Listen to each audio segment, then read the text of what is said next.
শুভ সকাল সবাইকে। সবাই কেমন আছো? আশা করি ভালো আছে, সুস্থ আছে। আমিও ভালো আছি, সুস্থ আছি। নতুন একটা ভিডিওতে সবাইকে অনেক ভালোবাসা দিয়ে শুরু করছি। সবাই আশা করি ভালো থাকবে। সবাই রেডি হয়ে গেছে শিবানীর ব্লগ দেখার জন্য। এইভাবে যারা আমি ভালোবাসা দিচ্ছি এইভাবে ভালোবাসা দাও, লাইক কমেন্ট শেয়ার করো। তোমরা একটু লাইক কমেন্ট শেয়ারগুলো করে দিও। হ্যাঁ, তোমরা যত শেয়ার করবে ততই আমার রিচটা বাড়বে, বুঝেছো? তো চলো, যত লাইক করবে যত কমেন্ট করবে তত বাড়বে, তাহলে অন্য জায়গায় সব সাজেস্ট হবে। যাচ্ছি হচ্ছে রেশন দোকান, রেশন ধরতে, মাসের শেষ রেশন ধরতে যাচ্ছি। আর এই যে ছাতা নিয়ে নিয়েছি আর রেশন কার্ড নিয়ে নিয়েছি। আর আমি যাচ্ছি, বর ওখানেই কাজ করছে। তো বরকে ফোন করে বললাম যে তুমি ওখানে যখন কাজ করছো তা আমি যাব রেশন কার্ডটা নিয়ে, তুমি রেশনটা ধরে দেবে। বললো আসো, তারপরে দেখছি, বুঝেছো? আমার যেহেতু সাইনাস আছে সেই জন্য মাথাটা তো যন্ত্রণাই করে, ওই জন্য ছাতাটা আবার হাতে করে নিয়ে নিতে হলো। তো বর ওখানেই আছে, তো যাই গিয়ে রেশনটা ধরে আসি। তা মাকে ফোন করি, মাকে বলি মা কালকে যেন গিয়ে ধরে আসে। এখান থেকে আমার ধরা হয়নি রেশন, এইখানে আমি রেশন ধরতে পারিনি এ মাসে। সেদিন যেন আমার কি কাজ ছিল সেই জন্য ধরতে পারিনি। তো চলো যাই, হাঁটতে হাঁটতে অনেকটা দূর যেতে হবে। আমি রেশন দোকান চলে এসেছি। আর ওই যে বাড়িটা দেখতে পাচ্ছ যেখানে পাখা কিনেছিলাম ওর উপরে হচ্ছে বর কাজ করছে, বুঝেছো? আর এই দেখো রেশন দোকানে দাঁড়িয়ে আছে। আমি ফার্স্ট লাইন ছিলাম, কারণ আজকে দোকান অনেক দেরি করে খুলেছে, 9:30। তো এখনও বর এসে পৌঁছায়নি। তো আমি এখানে দাঁড়িয়ে দেখছি যে বর কখন আসবে, আর ফোন করেই যাচ্ছি। ছাপ দেওয়ার আগেই বলতে শুরু করে মিলবে না মিলবে না মিলবে না। দেখো হাতের ছাপ মিলে গেছে, আবার কি বলবে? ঘুরবে তো, নেটের প্রবলেম হয় তো। বলছে এই হয়ে গেল, ব্যাস। আগেই ওর মাথা ভেঙে চাল পড়ে, একা একা পাঠাবে এবার রেশন ধরতে, তাহলে যদি কিছু বুঝতে পারে। আমি ধরে দিই তো বুঝতে পারবে না। আরে বাবা না মিলবে, আমি তো সাথে আছি, আমি তো ছাপটা দেবো। ওর কার্ডটা নিয়েই বেশি সমস্যা হয়েছে। ওখানে দিয়েছে কম্বলের দোকান, আর ক্যামেরা করছি তো মানুষ যারা দেখছে তারা তো মানে আমার বর একটু বাইরে বেরোলেই তখন মানে লজ্জা পায় কি, যেখানে কাজ করে তারা উল্টোপাল্টা বলে। তাদের মধ্যে তুমি করো না ভিডিও, ওরা মানে দেখছে, দেখে দিয়ে আমাকে টোন টিটকারি কাটবে, আমার মাথা গরম হয়ে যাবে, আমি দুটো কথা বলবো, ঝামেলা অশান্তি হয়ে যাবে। এটা করার দরকার নেই। বলছি তার কাজ তারা করবে, মাথা গরমের কিছু নেই, আমার কাজ আমি করছি। আর ওখানে কম্বলের দাম করলাম, ভাবলাম একটা কম্বল নেবো, বালাপোসগুলো অনেক পুরানো হচ্ছে। ওরে বাবা 2500 টাকা দাম বলছে, কম হবে কত? 2250 টাকা। না আমার দরকার নেই বাবা, ও শীতে কষ্ট করি তাও ভালো, অত দামের কম্বল কেনা সম্ভব না, অত দামের কম্বল কিনে লাভ নেই। আর আজকে সত্যি বলতে খুশি হয়ে গেছে মনটা যে বরের হাতের ছাপ মিলেছে। শীত পড়বে আর বরের হাতের ছাপ মিলবে না, তখন আমাকে হেভি মানে ঝামেলা পোয়াতে হয় আর কি, সেটা হচ্ছে সব থেকে বড় ঝামেলা। তো চলো এখন হচ্ছে কী করি, বাড়ি। দেখো কইটুকু মুড়ি খাবে আমার ছেলে, বুঝেছো? তাদের রাগ হয়ে গেছে, বুঝেছো? ওখানে স্যারেরা ঘুরতে নিয়ে যাবে, সেখানে আমাকে বলেছে। আমি বলে আমার কাছে টাকা নেই, আমি দিতে পারবো না। আমি কোথা থেকে পাবো টাকা? বলছে তুমিও ঘুরতে নিয়ে যাবে না, আর কেউ নিয়ে গেলেও নিয়ে যেতে দেও না। তা আমি বলো তো ঘরে একা একা থাকি সবসময়, আমার একটু ঘুরতে যেতে ইচ্ছা করে না। দেখো আর শুয়ে শুয়ে কেমন করে চেনাচুর দিচ্ছে, দেখো রাগ করে। আজকে আগে ওই রেশন দোকান থেকে ঘুরে এসে করলাম হচ্ছে রিলস ভিডিও করলাম। এখন বাজে 11:30। তো রিলস ভিডিও করা কমপ্লিট, এখানে বসে পড়েছি এখানে ভয়েস দেওয়ার জন্যে। রিলস ভিডিও আমার আজকে করা হয়ে গেছে, কিন্তু এই কাজগুলো আজকে হয়নি, গ্যাস মোছা টোছাগুলো বাকি রয়ে গেছে, ওইগুলো সেরে নিলাম। এবার চলো, জল এসে গেছে, ছেলে চান করছে, এবার হচ্ছে রিলস ভিডিও করতে যাব। এই রিলস ভিডিও করা হয়ে গেছে, এবার রান্না করতে যাব। জামাটা পরা ছিল যেহেতু, সেহেতু ছেলেকে বললাম,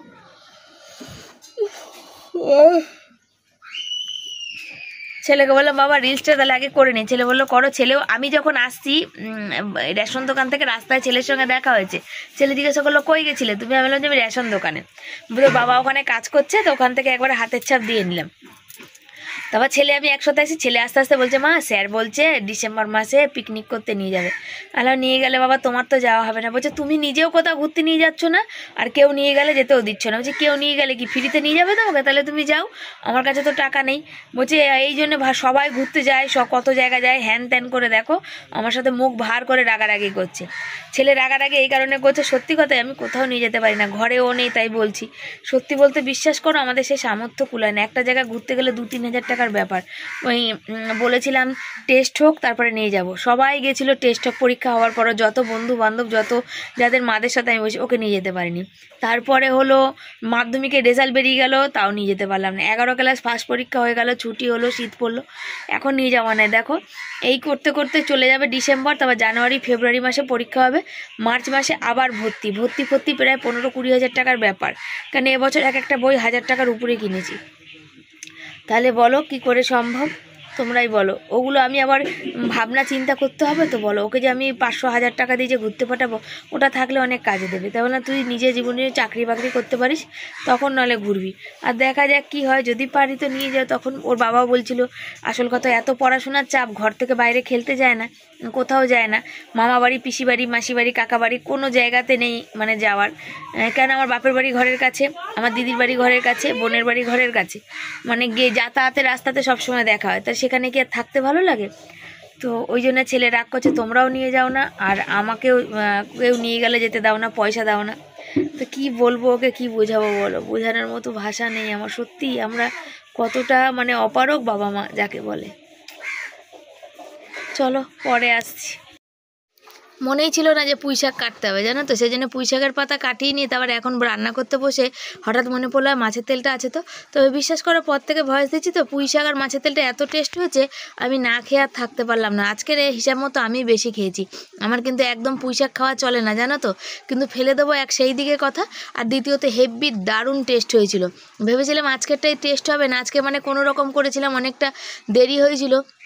আর পাশের বাড়ি একটা বাচ্চা এসে, বাচ্চার সাথে এখানে কথা বলছিলাম, কথা বলতে বলতে এগুলো ছেলেকে বললাম তুই কেটে দিতে পারে না, বললাম না থাক আমি কেটে নিচ্ছি, যে নিচে নিচে ছোটো ছোটোগুলো সেগুলো সব কেটে নিই। তো মূলো কাটলাম এতক্ষণ দিয়ে, মূলোটা বসিয়েছি কুকারে ভাপাতে, বেশ নরম হবে তার জন্যে। মূলো সর্ষে বাটা করবো, মূলো আর আলু দিয়ে, আলু কাটা হয়নি। আর হচ্ছে পুঁই পাতা নিয়ে আসলাম, কাল মাছের তেল এনেছিলাম, মানে পুঁই পাতা আমার গাছেরই, পাতা বেশি নেই, সবই ডাটায় ডাটা ভর্তি। তো ছেলের পছন্দ না, কিন্তু আমি ভাবলাম করি একটু, পুঁই শাকগুলো তো খেতে হবে, ওখানে ডালিতে রয়েছে, সেই জন্যে পুঁই শাক একটু পেরে নিলাম, যে মাছের তেল দিয়ে করি। কুমড়ো টুমড়ো তো নেই, একটু মূলো এইসব দেবো, দিয়ে পুঁই শাকটা রান্না করবো। ভাতের চাল জল ধুয়েছি কিন্তু এখনো ভাত বসাইনি। বেশি করে করো না কিন্তু, কালকে কিন্তু থাকবে না জানি। এটা কাটলে একটুখানি হয়ে যাবে, এটা কাটলে একটু হয়ে যাবে, ওই জন্য তো অল্প করে পেরে আনলাম, আর তো পারলাম না, নিচ থেকেই হয়ে গেল। দেখি তারপর যারা খাবে তাদের একটু পুঁই মিটুলি আর একটু ধরুক, তারপর সবাইকে পুঁই শাক কেটে কেটে দিয়ে দেবো। বেকার যারা খাবে, কেন পুঁই শাক তো সবাই খায় না। আর সেই কুমড়োটা আর কুমড়ো ফুলটা সবাইকে যেচে পড়ে দিয়েছিলাম, তো অনেক কথা শুনেছিলাম বাবা, আর যেচে পড়ে কাউকে কিছু দেওয়া নেই, যে চাইবে তাকে দেবো। নিজেদেরই থাকার জায়গা নেই, আবার গাছ লাগিয়ে আবার লোককে দিচ্ছে, অত কথায় কাজ নেই আমার, আর নিজে খাইতে পারলেই হবে।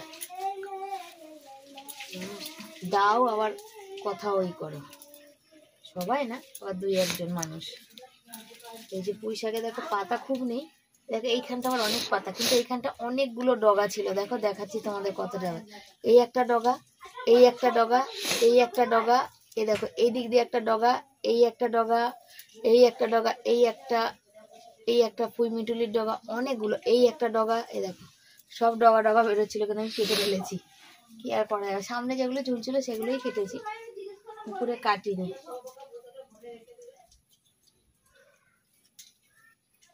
চলো সব কাটি, কেটে কুটে নিয়ে তারপর রান্নাটা বসাই, তারপর আবার আসছি তোমাদের কাছে।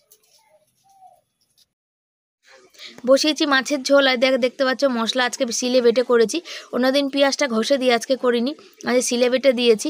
আর এর মধ্যে দিয়ে দেবো হচ্ছে মাছগুলো, কারণ কালকে ভেজেছিলাম একটু বেশি লাল কড়া করেছিলাম, যতটা বেশি ফুটবে মাছ তত নরম হয়ে যাবে। এই মাছের পাতুরিটা খুব ভালো লাগে আমার, জানো তো। মাছ আমার খুব একটা বেশি ভালো লাগে না, মাছ বা আমি এগুলো পছন্দ করি না, আমি একটু তরকারি ডাল এগুলো পছন্দ করি। তো মাছে আলুটা দিয়ে পরে ভাবছিলাম যে ভুলই করেছি, কেন বলো তো, আলুগুলো কেউ খায়নি জানো তো, আলুগুলো সেই লাস্টে আমাকে খেতে হয়েছে, আর বরকে বেশি করে। ছেলে খায়নি, ছেলের একটু লোটে মাছ আছে ছিল আর কি, সেটা দিয়ে ছেলে খেয়েছে। আর এই মাছটার ঝোলটা ছেলে মানে খেয়েছে, মাছগুলো খেয়েছে, ঝোল তরকারিটা খায়নি আর কি। দেখো মাছের ঝোলটা কি সুন্দর কালার হয়েছে, কত সুন্দর দেখতে হয়েছে, তাই না বলো, হেভি কিন্তু দারুণ হয়েছে কিন্তু। আর মাছের ঝোলটা কিন্তু খেতেও ভালো হয়েছিল, কিন্তু কি জানি আমার ভালো লাগেনি, আমি খেতেই পারছিলাম না, আমার না বমি উঠে আসছিল, কি জানি কেন এরকম হয়েছে, আমার এরকম কোনোদিন হয় না, এখন হচ্ছে। রান্না বান্না কিছু শেয়ার করতে পারিনি তোমাদের সাথে। মূলো হচ্ছে মানে ঘন্ট মানে মূলো আলু দিয়ে একদম শুকনো শুকনো তরকারি করেছি একটা, আর এই যে পালং শাক বসিয়েছি মাছের তেল দিয়ে। আর একটা জিনিস দেখাই, দেখো বরকে আজকে বলবো এই যে লঙ্কাগুলো, এই যে দেখো লঙ্কাগুলোকে বলবো সব শুকাতে দিয়েছি। 300-250 লঙ্কা আছে, কিন্তু ওই যে প্লাস্টিকে ছিল, একটা দুটো পচে অনেকগুলোই পচেছে।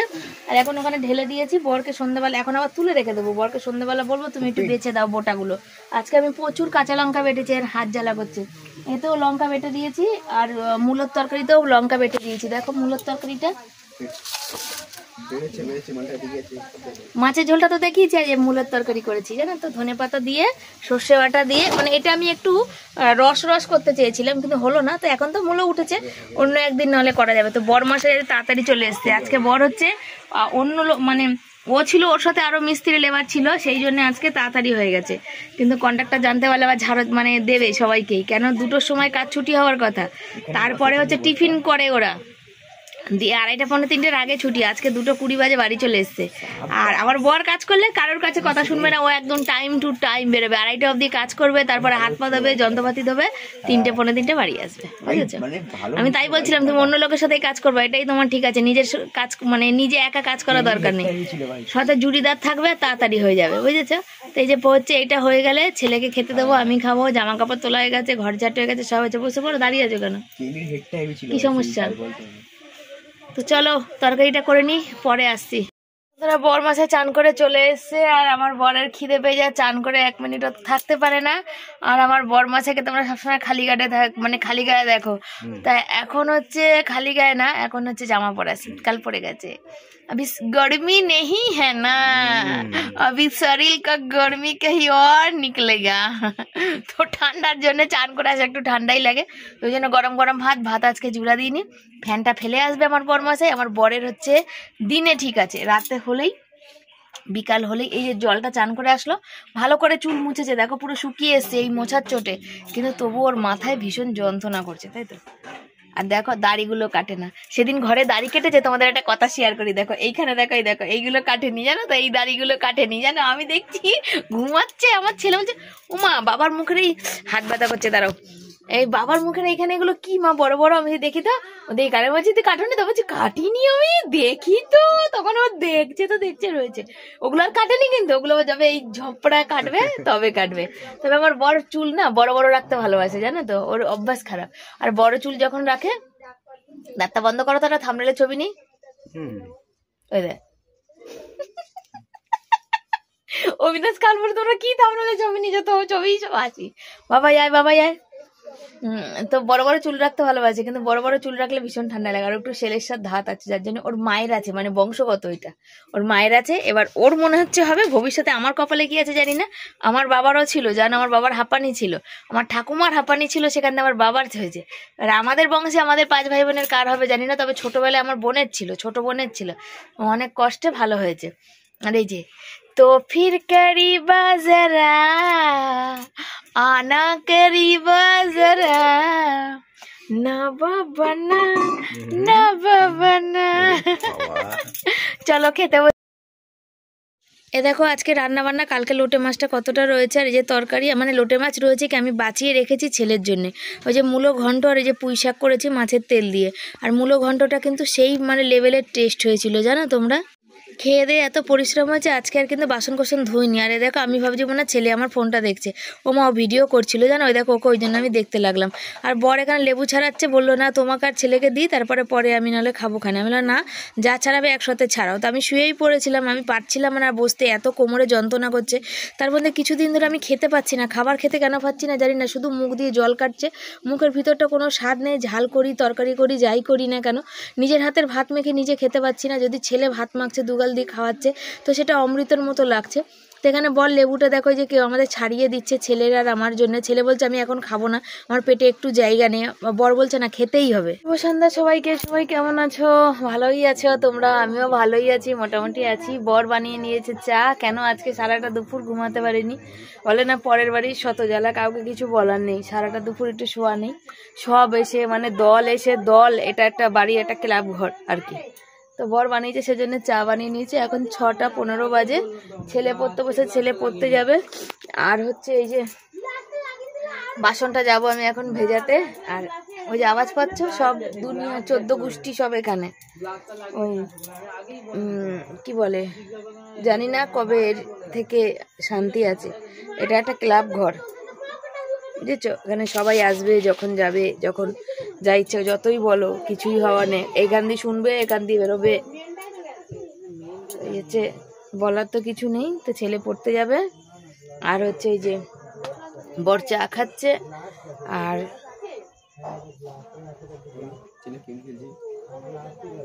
ছেলে পড়ছে। ছেলের একটু পরে বাংলা পড়া আছে, বাংলা ইংরাজি পড়ছে, ইংরাজি থেকে বাংলা মিনিংগুলো পড়ছে।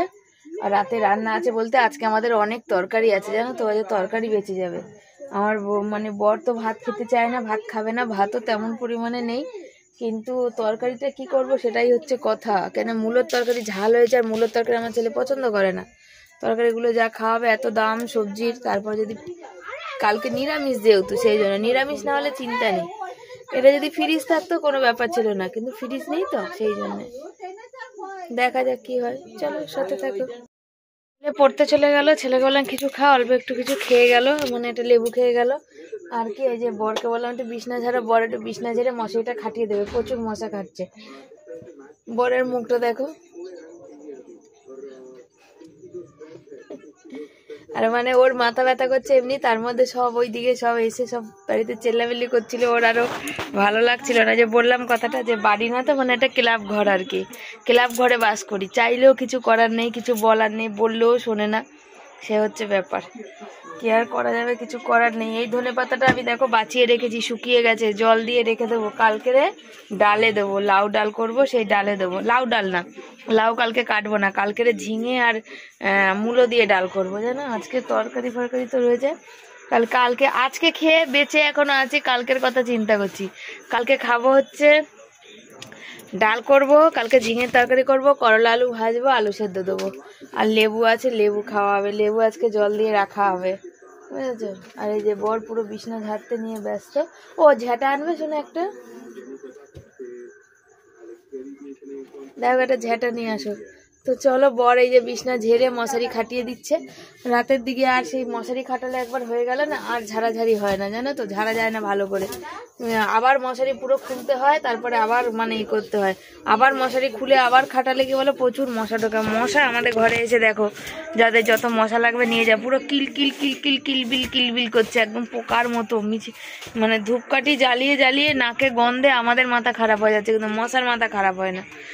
ও বলছিল, আমার মা ওরা আশেপাশে সব বলছিল যে এই ঘরটা তো, মানে আমাদের ঘরটা বেশি, আমাদের পাশের ঘরে অত মশা নেই, কেন আমাদের পাশের ঘর ওই পাশে দেওয়াল আছে পাকা, চারিদিক দিয়ে ঢোকে না, ওদের অল্প মানে সামনে আর পিছনের এদিক দিয়ে তো নাই। আর আমার হচ্ছে চারিদিক দিয়ে অল ইন্ডিয়া দিয়ে ঢোকে, যার জন্য আমার মশাটা একটু বেশি ঢোকে। দেখে যাক কবে ভগবান মুখ তুলে তাকায়, দেখেছো? কবে মুখ তুলে টাকায় একটা পাকা ঘরটর নিতে পারি, কি নিজের বাড়ি ঘর করতে পারি, কি করব, কবে করব কে জানে। গলার স্বর আস্তে আস্তে জানে নিঝুম হয়ে যাচ্ছে দিনের পর দিন। দেখা যাক, চলো। মূলোর তরকারি দিয়ে একটা রুটি খাওয়া হয়ে গেছে, আর এখানে দেখো ভাত নিয়ে বসেছি। আর আমি যে বললাম না, আমি এক দানাও মাছ কিন্তু দাঁতে কাটিনি, কেন আমি খেতে পাচ্ছি না, আমার যেন কেমন সব লাগছে, খাবার দাবারে কোনো টেস্ট পাচ্ছি না, জানি না কিছু হলো কিনা। অনেক কিন্তু আমার শরীরে কষ্ট আছে, কিন্তু আমি কারোর কাছে প্রকাশ করি না, কেন প্রকাশ করলে কে শুনবে। অনেকটা কষ্ট পাচ্ছি, ডাক্তারখানা যেতে পারবো না এখন, টাকা পয়সার বুঝতেই পারো কত। তা বরকে বলছি, বর একটুখানি ভাত খাও, কি গো একটুখানি ভাত খাও, আমি এতটা ভাত খাবো না, মানে আমি খেতে তো পারছি না। আর বরকে দিয়ে বসিয়েছি ওই যে মাছের তরকারি, আমি একটাও যে খাইনি সেটা। বর বললো আমি শুধু মাছ খাচ্ছি, তুমি ভাত খাওয়ালে আমি এইটুকু ভাতও খাবো না। বরমশাই বলছে তুমি এইটুকু ভাত খাবে, তুমি এইটুকু এখন এত কম খাওয়া কেন ধরেছো বলো তো? হ্যাঁ, আমি বললাম যে আমার মুখে কোনো স্বাদ নেই, আমি কিছুই খেয়ে উঠতে পারছি না। যে বলছে কদিন ধরেই তোমাকে দেখছি ভাত নাহলে ছেলেকে খাওয়াচ্ছ, নাহলে রাতের বেলা আমাকে ডবল করে ভাত খাওয়াচ্ছ। সত্যি কথা বলতে অনেক দিন হয়ে গেল ঠিক করে খেতে পাচ্ছি না, আসলে মুখে কোনো স্বাদ নেই, কি করব বলো, স্বাদ পাচ্ছি না কোনো কিছু, জানি না কিছু হয়েছে কিনা। কিছু হলেও কিছু করার নেই, কিছু না হলেও কিছু করার নেই। তারপরে চলে এসেছি গ্যাস মুছতে, জানো তার কালকে নিরামিষের দিন আছে, সেই জন্য গ্যাস মুছতে নিয়েছি। তো চলো বন্ধুরা, আজকের ভিডিও এখানে শেষ করছি। ভালো লাগলে সবাই লাইক কমেন্ট শেয়ার করো, চ্যানেলে যারা নতুন বন্ধু চ্যানেলটাকে সাবস্ক্রাইব করে পাশে দেখো। ভিডিওগুলো কেমন লাগছে তোমরা অবশ্য কমেন্ট করো। তোমরা অনেক বন্ধু আগে কমেন্ট করতে, এখন অনেকেই আস্তে আস্তে কমেন্ট করা কমিয়ে দিয়েছো। আমার একটু দেরি হতে পারে, কিন্তু আমি প্রত্যেক জনার কমেন্টে রিপ্লাই করব। অসীমা দিদির খবর পাই না, অনেকেরই খবর পাই না, পুরানো যারা বন্ধু আছে জানি না তারা দেখে কিনা, যদি দেখে দেখে থাকে তাহলে অবশ্যই তারা কমেন্ট করে জানিও যে হ্যাঁ শিবানী কেমন আছি বা কেমন আছো। তো এইটুকুনি, আর কিছুই না। তোমাদের খবরগুলো না পেলে আমারও ভালো লাগে না। তো চলো, tata, bye bye, good night. সবাই খুব ভালো থেকো, সুস্থ থেকো। ভগবানের কাছে প্রার্থনা করি সবাই যেন খুব ভালো থেকো তোমরা।